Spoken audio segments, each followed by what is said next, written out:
criticism of itself, even, Right. if you will. Yeah. Maybe is a better word analysis than satire. So, but yeah, it's interesting to note that those critics thought that it lacked that. Yeah, I think most of the critics would probably say George Strait was great, which actually, yeah, I was amazed, and maybe it's because the character is so close to the person, the real human being. Because like I thought he felt genuine, Yeah, and maybe like I said, maybe that's why that he felt genuine is because the character of Dusty was very George Strait himself. I don't know for sure. Well, yeah, that was a rambly open. Yeah, but yeah, so here on Monday Movie Mayhem and the Retro Review, we're talking pure country. 90% of audiences like it. 41% of critics dislike it. Dislike it. Yes. Correct. But wait, no.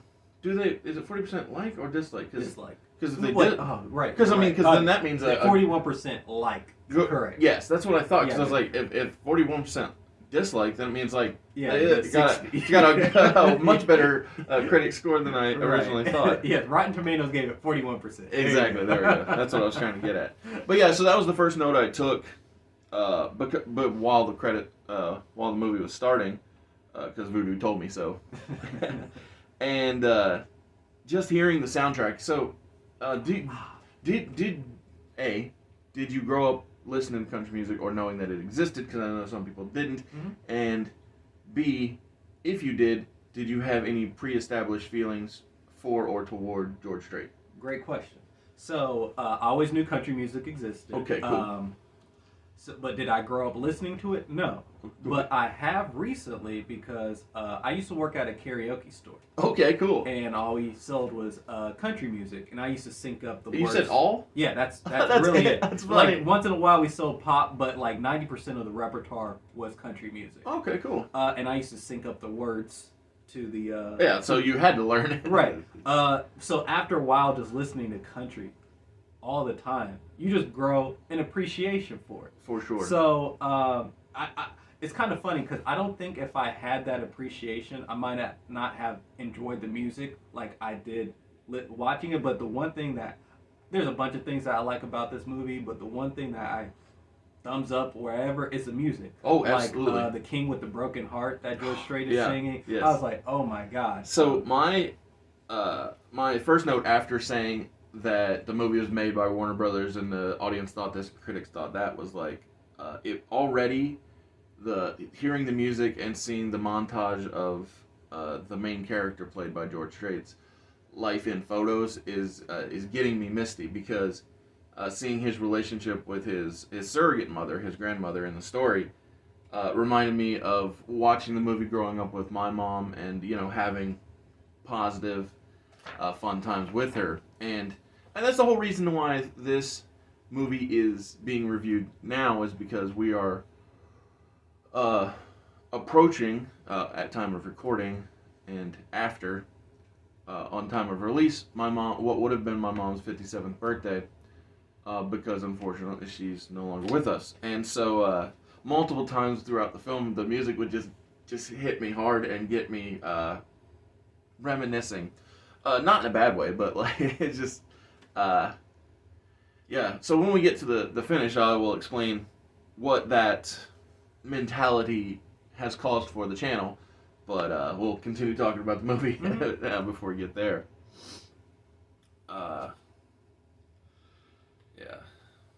Yeah. When we first meet George Strait's character, Dusty, he is deep into a concert.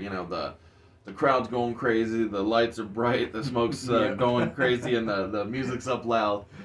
And like we both said, the music itself is fun, but what it really does to me is it illustrates what will be the catalyst to his departure upon the next concert. Because even though he hasn't quite given up in this moment, you can see, or at least I feel like I can see, although I've seen this movie a lot, so maybe I'm reading into it, but due to my prior knowledge, that he's feeling disconnected. And so he's giving it all, but like I said, I feel like he's feeling disconnected from the people and then when he moves into a new song, we meet or get a close up of his tour manager Lula, and she's talking to Bobby Lewis in a music interview promoter guy. Mm-hmm. And so yeah, it's just while the concert is still happening, the story is progressing, so that is nice that we can do two things at once. And after Lula moves on from Bobby, who wants to finish an interview in another town that he started here, we head to the back where Lula is hanging out, fooling around, having fun with a roadie. Yes. Who is played by Kyle Chandler, who, I mean, personally, I think he's a great actor. He starred in one of my favorite shows growing up called Early Edition, a show about a guy who gets tomorrow's newspaper today, and then it poses the question, what would you do, with that information? How would you affect the world around you? Mm-hmm. Yeah, it's a really fun show. I think it lasted 4, maybe 5 seasons, but yeah, it's good stuff.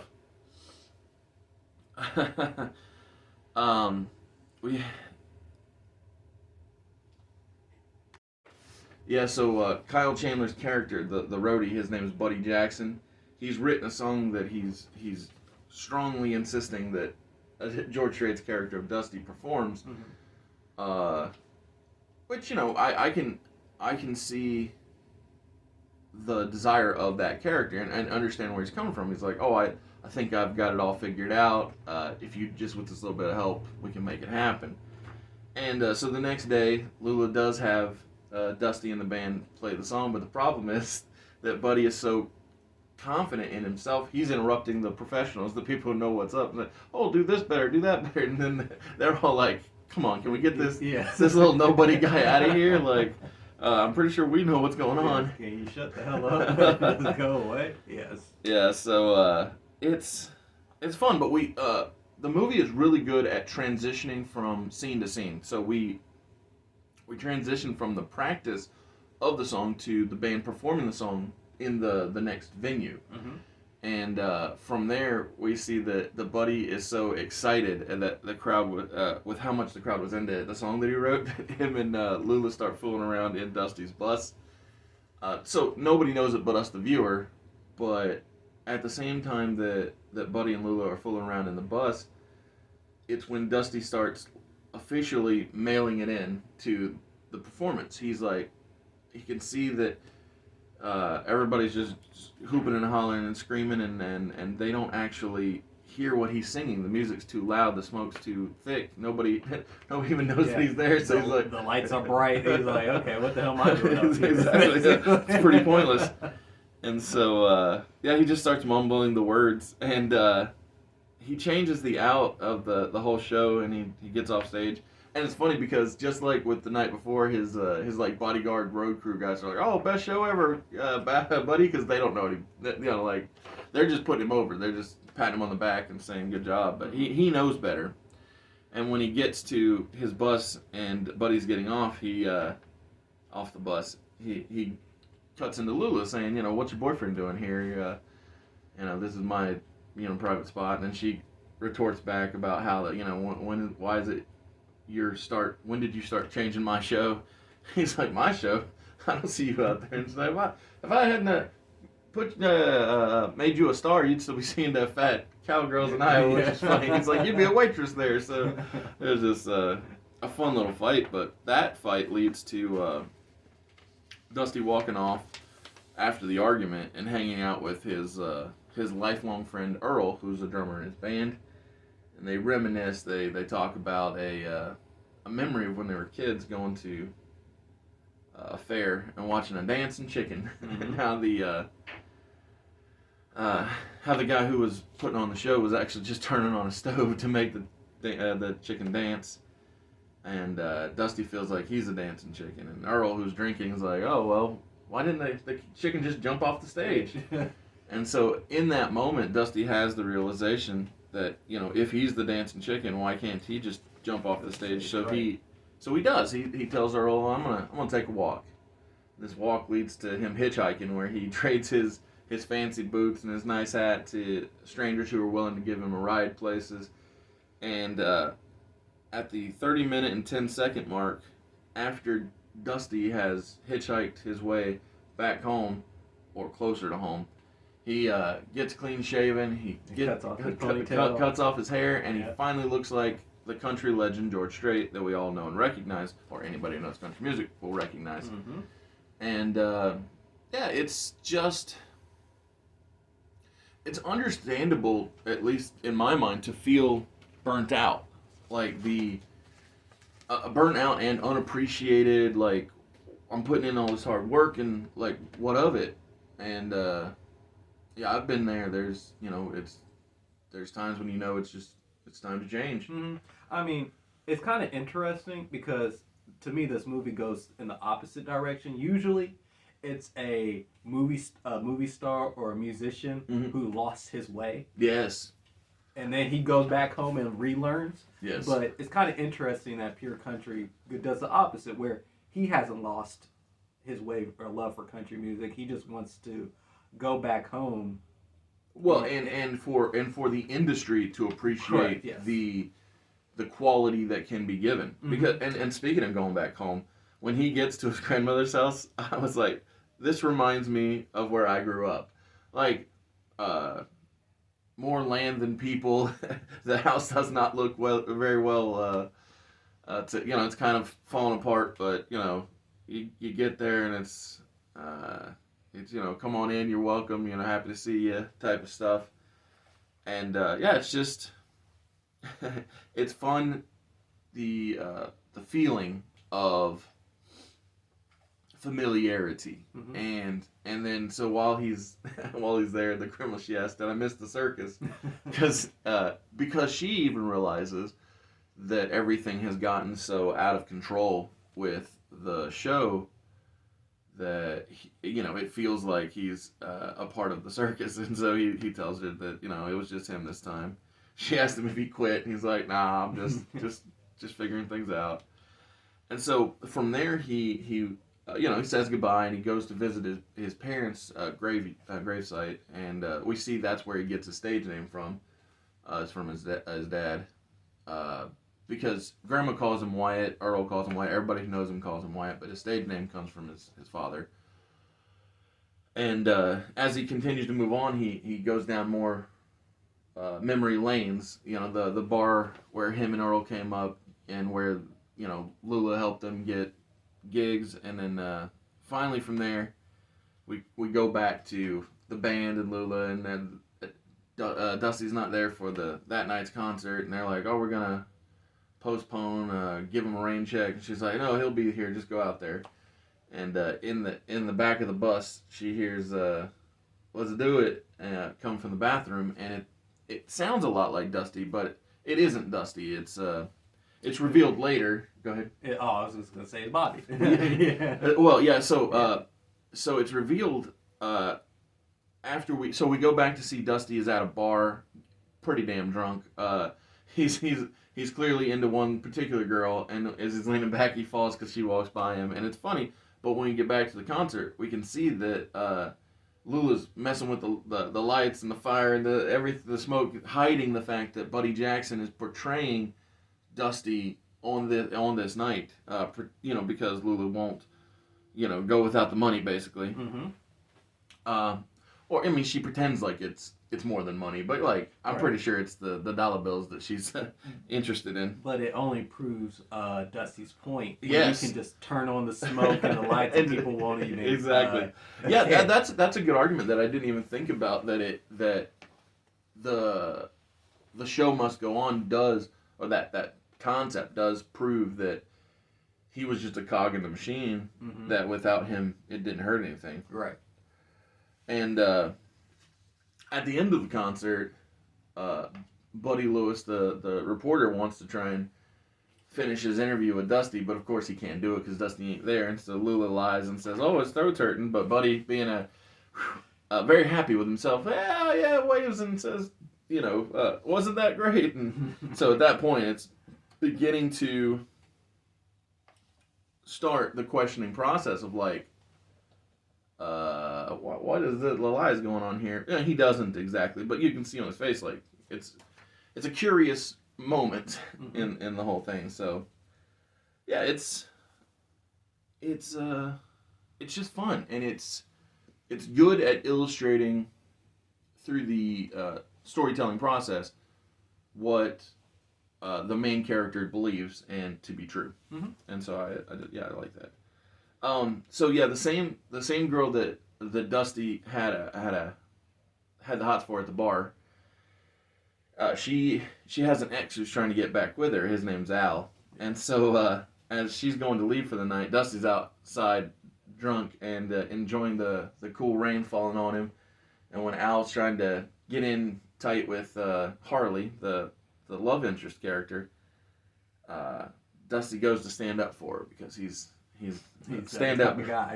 He's stand up guy. Stand up guy. But the problem is he's so drunk he can't do nothing beneficial. As a matter of fact, Al knocks him down on the ground quick and easy, and Harley accidentally breaks Al's nose and smashes his hand in her car door. Not maliciously, but just because she's trying to check on that Dusty, who she doesn't even know right now. She just sees a cute guy who's being nice. Yeah, right? because she was line dancing, Exactly. and then you see Dusty just staring at her like. Dude, I love when so he's selling his broken nose, right? And busted hand, he walks off. She looks down at Dusty, who's been knocked out, but he's just up smiling like he's like, I did good, right? He's like a puppy in that moment. I mean, he didn't do good, but he didn't hurt anything, so whatever. It's sweet. Mm-hmm. And so one of the most surprising, but I guess necessary beats of the story is Harley actually takes Dusty to her house. He doesn't stay in her house. He stays in her barn for the night because, whatever. He's a stray. Yeah, he's a stranger. It's like, I don't know this dude. Yeah. But yeah, so the next morning when he's sobered up and everything's fine, she's taking care of her horses, and he introduces himself to her by his real name, Wyatt. And because he's clean shaven and cut off the long hair, he doesn't even look like the big star guy. So she just takes him at his word. She invites him to breakfast, and so it's such an awkward time because like her family is. They're very focused on the eating, whereas he's trying to be social. Mm-hmm. and then Al shows up to breakfast and is bemoaning the fact of the way things went last night. It's just a calamity of errors. It's funny. And when everybody leaves the house, then the grandfather actually starts to answer the questions. It's fun. It's fun. It's funny. It's just sweet, innocent type stuff. And that's how their relationship continues to progress. I don't know if you realize this, and I'm jumping way to the end, but the progression of their relationship or the progression of their affection mm-hmm. is so innocent that even when they come together in the end, it's not with a kiss, but it's with a hug. Right. And so I saw an article yesterday mm-hmm. about how this Netflix show is going to become less sensual, I believe they called it, because the star of You refuses to kiss on the new season because he got married. Okay. And he doesn't want to do that to his wife. Mm-hmm. And I don't know for a fact that that's why in the climax of the film that Dusty / Wyatt and Harley don't kiss and they just hug, but I suspect that's probably the case. Okay. And I don't know on whose behalf or if they both agree on it, but it just feels very... it seems like a logical motivation for taking that route. I mean, it's very non-Hollywood, and I don't know who made this. I mean, I know Warner Brothers made it, but like, even the movie itself feels more down home than it does, glitz and glamour Hollywood to me. Mm-hmm. With all the bar scenes and all the, and just the sheer fact that they treat country music in a positive light mm-hmm. almost feels less Hollywood, or whatever, elitist. Yeah. And so, there's a lot more progression throughout as far as the Buddy threatening Lula, her standing up and saying, you're not going to hold me up for money. Even though well, here's something I'll say. The complexity of these characters is interesting because Lula a lot of times is firm, almost to a fault, to where it seems like she could become a villain, right? Mm-hmm. And Buddy is so selfish, it seems, or self-motivated. I'll say, not selfish, but self-motivated, that he almost feels like he could become a villain. But I don't believe anybody ever truly becomes a villain. I think everybody is treated so humanely that nobody is ever truly the villain of the film. Mm-hmm. Like, Dusty's not the villain for walking away. He just does it because it's almost a cleansing type motivation, where it's like, I got to get out of this environment that's not good for me. And even though, like I said, Lula, she's very stern and firm, it's because she has the best interest of everybody involved. And again, with Buddy, he has his own aspirations in mind, but it's not like that in and of itself is evil. It's just like he's a guy who is striving. So I just personally, I feel like that. Well, she does make one mistake though. Oh, so but at least I'm not saying she's perfect. Right. Yes, so she does lie with the intent of breaking Harley's heart. Mm-hmm. And she succeeds in that, but she does it to get Dusty back home, as she literally puts it. And again, when it comes to the motivations behind the mistakes, am I saying the mistake is right? No. But do I say I understand it? Is I guess where I'm coming from, and that's why I said they feel very human. Because he doesn't want to come back. Dusty, It's almost as though he would have given it all, and I almost think that he had. I don't think so. He tells her, he said, "We're either doing it my way, or we're not doing it at all." Mm-hmm. And so, I think everybody is so very human and relatable with their motivations, and Harley in herself is very relatable in not wanting to lose the family's ranch, being career oriented to save what you've worked for. And speaking of what you work for, this channel exists to work to sell Everlasting Survivors, Volume 1, all day long. My 68-page graphic novel. There are limited first printings still available via the link to the Etsy store in the description below. This is the only ever 100 printed Jeff Hicks cover. This is the only 50 ever printed Nick Crook cover. As I said, there are limited printings of these still available. Well, I mean, if they're still available, you can get them via the link in the description. Thank you, sir. Mm-hmm. And now the shillings out of the way, let's get to the conclusion. What was your overall rating? Were you with the critics or were you with the audience with your feeling toward the film? Yeah, I was more towards the audience. When critics give something like 41% or something like that, I'm like, it must be a bad movie. Like things just don't work. Yeah. And I never got that impression watching it. It's just now if someone might just say, well, it's cliche. Okay, that doesn't make anything bad. It's just like but we did both agree that they kind of swayed away from some of the more likely cliche moments. Where he could have been he could have been basically the buddy character. Absolutely, easily. He could have been taken in by the lights and the money and everything. And then his drummer friend Earl, could have said, "You need to go back home and learn the ways." Yeah, exactly. Girl, and then she's like, "Oh yeah." And then, that does feel very much more Disney-esque, if you will, like the Disney Channel version of this. Hannah Montana basically did the same exact thing with the movie, where she started to get big on herself, and her father, Billy Ray Cyrus. Yeah, Billy Ray Cyrus, like, you need to go back home and learn the good old country ways. And it's like, okay, and it's like, So I think that's a positive when it comes to the film is taking a different track. Oh, but anyway, sorry, I interrupted. Oh, yeah. But yeah, I agree more with it's a positive movie. I'll give it 4 stars. Oh, nice. Yeah. So, because of, like I said, all of the personal aspects to the film, I text Brandon after I finished it. I said I can't give it a star rating from the system, and he said, boo. I forget you said something after Yeah. after the boo, but it was I just just said speak from the heart. yeah. There we go. Yeah. Speak from the heart. Exactly. I said, well, I will. But because of that, that criticism or more of a joke, I think. Mhm, But yeah. I decided to continue the evolution of the Mr. Super Oz star rating system. So, as you know, if you've been here for a while, it started with 5.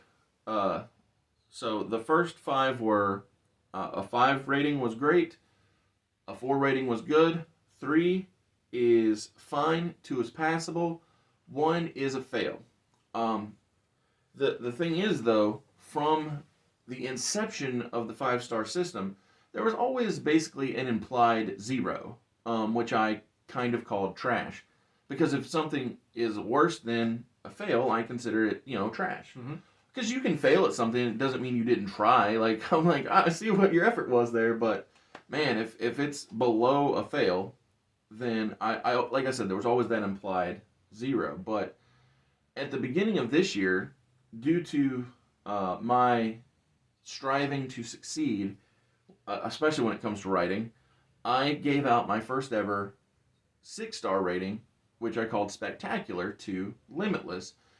And because that movie always gets me, I'm like, yeah, I need that. I'm jonesing for that that spot of making it. Mm-hmm.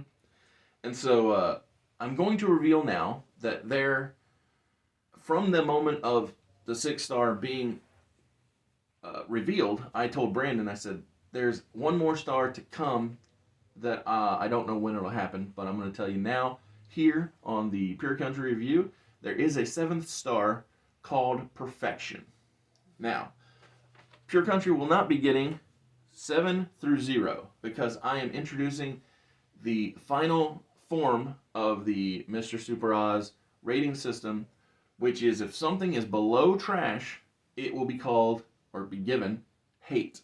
And if it is beyond my ability or anyone here on the channel's ability to call it perfection or trash, it will garner what Pure Country gets, and that is the love rating. So love and hate will be above the 7 through 0 rating. Above and below the 7-star rating system, and just be. It's more an emotional state of being, the way I see the love and the hate, because that's what they are they are emotional states of being. Mm-hmm. I will 100% spoil the fact that if I had this system last year, Peacemaker would have gotten a hate because I hated it. I couldn't get behind any of the the people that we're supposed to be supporting. Uh-huh. I didn't like their motivations. I didn't think they had good motives, and yeah, so I would have given it a hate had this system existed. But like I said, Pure Country to me gets an above it all love, and the reason being is while I'm watching, and especially hearing the music, I think about how giving my mother was, and how that she always put others first, and so I remember this one time. So when I was in the Army, I would get 2 weeks worth of leave each year, and I never went on vacations. I always just came home, right? Mm-hmm. And so the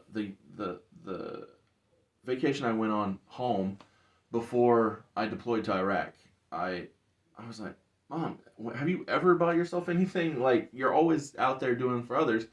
And so she was like, oh, well, it's just, it's what I do. And I was like, all right. So I was like, hop in the car. We just went on a big shopping spree because, I had money, like whatever the Army paid for my housing and food. So I was like, we're going to go do this. But it's for you, not for anybody else this time. Mm-hmm. And it was just,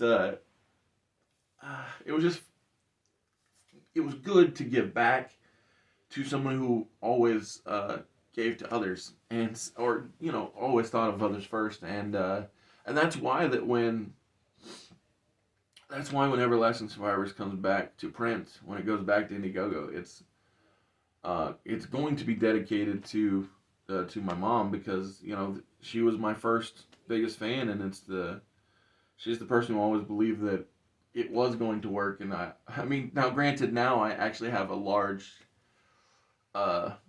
support base. You know, obviously, the people here on the channel. You know, Brandon, Josiah, Ted. But you know, even even Jeff just said to me the other day.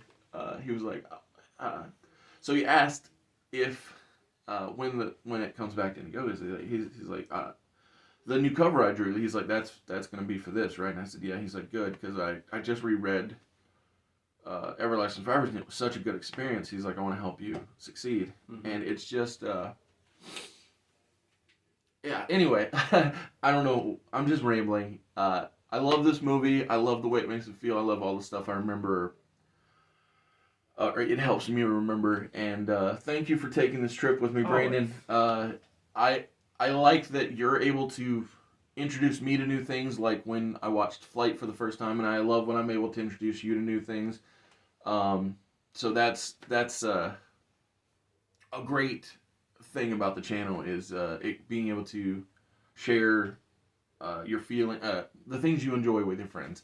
And I hope that all of you who have watched this video enjoyed it. Please leave a comment below with whether or not you've seen Pure Country. What did you think? Are you with the audiences like me and Brandon, or are you with the critics who are negative toward it?